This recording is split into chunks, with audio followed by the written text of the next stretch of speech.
पिछला हफ्ता शेयर बाजार के लिए भयंकर उतार चढ़ाव वाला रहा। पिछले हफ्ते शेयर बाजार 2000 से ज्यादा अंकों की रेंज में उतार चढ़ाव कर रहा था, जो अगर आप देखें तो ये मई 2020 के बाद से सबसे बड़ी वीकली रेंज थी। और पिछले हफ्ते के पहले दिन ही निवेशकों के 30 लाख करोड़ से ज्यादा डूब गए। वजह लोकसभा चुनाव 2024 में भाजपा को बहुमत ना मिलना। हालांकि जब बाजार को ये विश्वास हुआ, ये भरोसा हो गया कि अब एनडीए की ही सरकार बनेगी, तो हफ्ता खत्म होते होते बाजार अपने पहले के स्तरों पर भी पहुंच गया था। फिलहाल निफ्टी अपने ऑल टाइम हाई लेवल से बस 48.55 अंक दूर है और बीते हफ्ते हमने निफ्टी की सबसे बेहतर क्लोजिंग लेवल देखी। बीते हफ्ते निफ्टी 759 अंक चढ़कर 23,290 के लेवल पर बंद हुआ। वहीं बैंक निफ्टी 819 अंक चढ़कर 49,830 के स्तर पर बंद हुआ। सेक्टर स्पेसिफिक बात करें तो पीएसयू बैंक और सीपीएसई सेक्टर को छोड़कर सारे ही सेक्टर्स जो हैं वो हरे निशान पर बंद हुए। आईटी सेक्टर 8.9% के बढ़त के साथ बंद हुआ। वहीं एफएमसीजी 7% से ज्यादा, ऑटो 6.5% से ज्यादा, मीडिया 6.25%, रियल्टी 5% के लगभग, फार्मा 4.25% से ज्यादा तेज हुआ। फिन सर्विस भी 2% से ज्यादा। मेटल में हमें तेजी देखने को मिली 1.25%। एनर्जी 0.07% तेज हुआ। वहीं पीएसयू बैंक लगभग 2.25% और सीपीएसई 2.25% की गिरावट के साथ बंद हुआ। अब बाजार के लिए अगला हफ्ता कैसा रहेगा, वो कौन से ट्रिगर्स हैं जो बाजार की दिशा और दशा तय करेंगे, सबको जानने के लिए आपको ये वीडियो शुरू से अंत तक जरूर देखना होगा। नमस्कार, आप देख रहे हो बिस्तक और मैं हूं श्रेया था। पहले बात कर लेते हैं इंपॉर्टेंट इवेंट्स पर। तो 10 जून को जापान के Q1 जीडीपी आंकड़े आएंगे, जिस पर बाजार पार्टिसिपेंट्स अपनी नजर बनाए रखेगा। 12 जून को यूके के जीडीपी आंकड़े आएंगे। इसके अलावा 12 जून को ही भारत में मई सीपीआई यानी कंज्यूमर प्राइस इंडेक्स महंगाई और अप्रैल के लिए आईआईपी के आंकड़े। उसके अलावा 12 जून को ही चीन के मई सीपीआई महंगाई आंकड़े आएंगे। 12 जून को यूएस के मई सीपीआई आंकड़े महंगाई आंकड़े आएंगे और साथ ही यूएस फेड की पॉलिसी भी आएगी, जिस पे बाजार अपनी नजर बनाए रखेगा। 14 जून को बैंक ऑफ जापान की पॉलिसी आएगी और इन सब पर बाजार पार्टिसिपेंट्स नजर बनाए रखेंगे। देखिए, अब बाजार के लिए क्या पॉजिटिव साबित हो सकता है उस पर बात करें तो बीते शुक्रवार को आरबीआई पॉलिसी की बैठक थी और आरबीआई ने भारत का ग्रोथ अनुमान जो है वो बढ़ाया है। आरबीआई का कहना है कि फाइनेंशियल ईयर 2025 में भारत की ग्रोथ 7.2% रह सकती है, जो कि एक पॉजिटिव संकेत है। और बीते हफ्ते टॉप 10 वैल्यूएबल कंपनियों का मार्केट कैप जो है वो 3.28 लाख करोड़ बढ़ा है।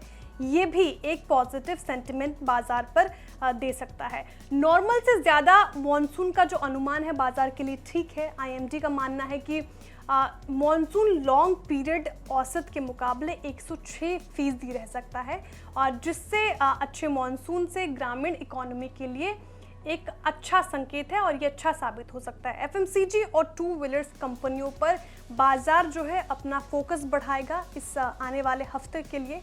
और कच्चे तेल की बात करें तो बीते हफ्ते ब्रेंट क्रूड का भाव जो है वो 2.23% यानी लगभग 2.5% टूटा है। ये भी बाजार को मजबूत करता है। साथ ही ब्रेंट क्रूड का भाव जो है वो अभी 77.91 डॉलर प्रति बैरल पर आ गया है। अब बाजार के लिए क्या चिंता का विषय रह सकता है, उस पर भी आना बहुत जरूरी है। देखिए, एफआईज की ओर से अभी भी बिकवाली जारी है।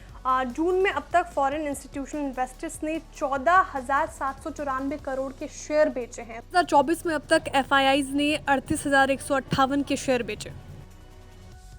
और आरबीआई की बैठक में कहा गया कि फूड महंगाई दर ऊंची बनी हुई है, जो कि एक नेगेटिव सेंटिमेंट बाजार के लिए हो सकता है। मई में रिटेल महंगाई 4.8% रह सकती है, जो बाजार के लिए नेगेटिव साबित हो सकता है।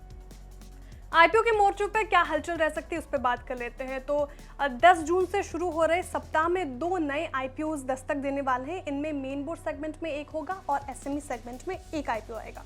वहीं लिस्टिंग की बात करें तो अगले सप्ताह 4 कंपनियों के शेयर लिस्ट होंगे। इनमें से एक कंपनी मेन बोर्ड सेगमेंट की होगी, बाकी 3 जो है वो एसएमई सेगमेंट की है।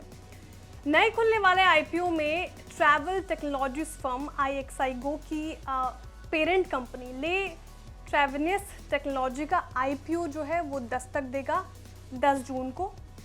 इसमें आप 12 जून तक पैसा लगा सकते हैं। आईपीओ के जरिए IXI गो 740.10 करोड़ रुपए जुटाना चाहती है और IPO के लिए प्राइस बैंड जो है वो 88 रुपए से लेके 93 रुपए प्रति शेयर और लॉट साइज जो है वो 161 शेयर है।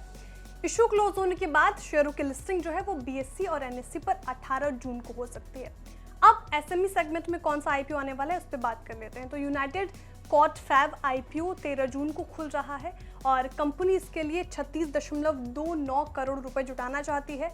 IPO में 19 जून तक आप पैसा लगा सकते हैं।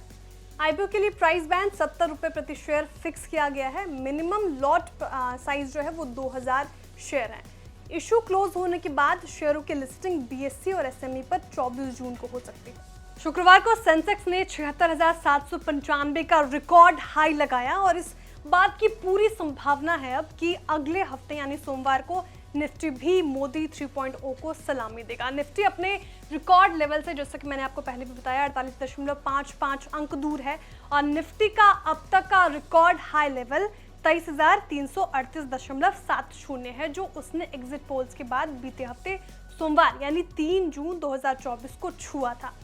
वायदा बाजार में 23,000 के स्तर पर भारी पुट राइटिंग देखने को मिल रही है और ट्रेडर्स फिलहाल 23,000 से लेकर 23,100 को ही सपोर्ट मानकर पोजीशंस बनाएंगे।